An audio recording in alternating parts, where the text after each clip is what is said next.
তিলোত্তমা কাণ্ডে আরও দুজনকে গ্রেপ্তার করল সিবিআই।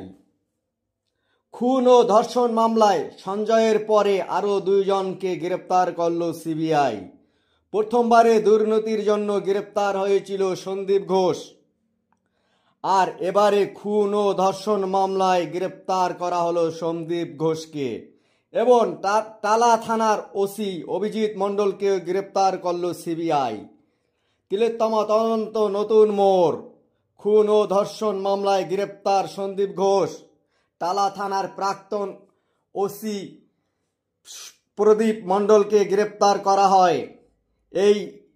এই ওসি এক সময় বিভিন্ন নার্সিং হোমে ভর্তি হওয়ার জন্য ঘুরে ঘুরে বেরিয়েছিলেন, কিন্তু কোনো নার্সিং হোম এই ওসি প্রদীপ কুমারকে ভর্তি নেয়নি, কারণ তার শরীরে কোনো রোগ ছিল না।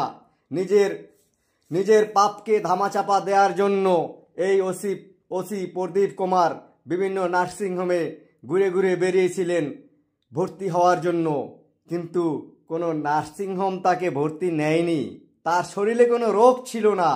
সে নিজের পাপকে লুকোনোর জন্য সে নার্সিং হোমে ভর্তি হওয়ার জন্য ঘুরে ঘুরে বেরিয়েছিলেন।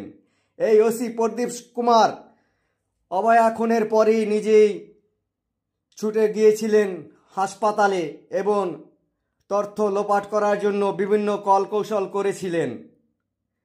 এর আগেও টালা থানার ওসিকে একাধিকবার ডেকে সিবিআই জিজ্ঞাসাবাদ করেছিল।